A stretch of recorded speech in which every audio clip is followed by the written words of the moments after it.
Welcome to Tamizhans kitchen. இன்னைக்கு நம்ம சேனல்ல காடை முட்டை ஃப்ரை தான் எப்படி செய்யுதுன்னு பார்க்க போறோம். வாங்க வீடியோக்குள்ள போய் பார்ப்போம்.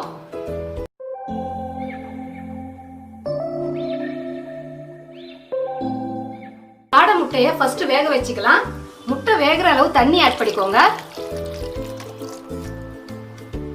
இதோட கொஞ்சமா உப்பு ஆட் பண்ணிக்கோங்க. 10 நிமிஷம் குக் பண்ணா போதும். காடை முட்டையை நல்லா வேக வச்சு எடுத்து வச்சிருக்கேன். இப்போ நம்ம மேல இருக்க தோலை உரிச்சிடலாம்.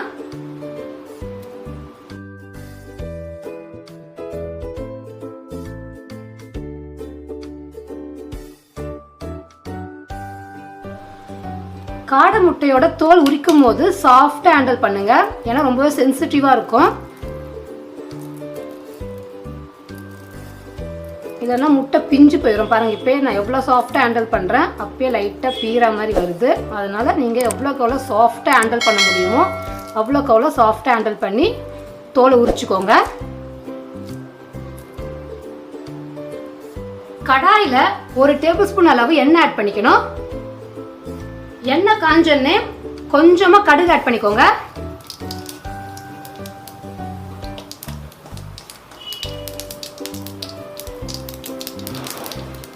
கடுகு பொரிஞ்சோடனே கருவேப்பிலை ஆட் பண்ணிக்கோங்க.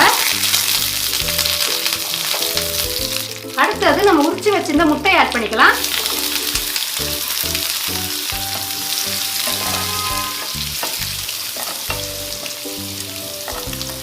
லைட்டா கலரி விட்டுக்கோங்க. அடுத்தது மசாலா ஐட்டம்ஸ் ஆட் பண்ணிக்கலாம். 1/4 ஸ்பூன் அளவு மஞ்சள் தூள் ஆட் பண்ணிக்கலாம். 1/2 ஸ்பூன் மிளகாய் தூள் ஆட் பண்ணிக்கோங்க. அப்படியே முட்டைக்கு தேவையான அளவு உப்பு ஆட் பண்ணிக்கோங்க.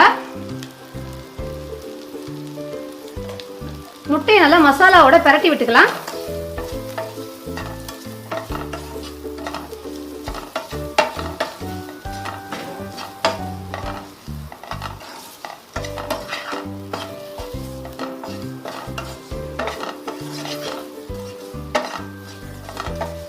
கொஞ்சமா பெப்பர் தூள் ஆட் பண்ணிக்கோங்க.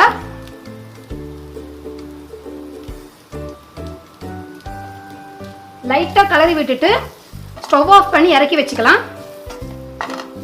ரொம்பவே டேஸ்டான காடை முட்டை ரெடி ஆயிடுச்சு. இது டேஸ்ட் மட்டும் கிடையாது, உடம்புக்கு ரொம்பவே ஹெல்த்தி. இதே மாதிரி நீங்களும் வீட்டில் கண்டிப்பா ட்ரை பண்ணி எப்படி இருக்குன்னு கமெண்ட் பாக்ஸ்லயே கமெண்ட் பண்ணிருங்க. இது வரைக்கும் எங்க சேனலை சப்ஸ்கிரைப் பண்ணாதவங்க சப்ஸ்கிரைப் பண்ணுங்க. அப்படியே கூட இருக்க பெல் ஐக்கானையும் பிரஸ் பண்ணிருங்க.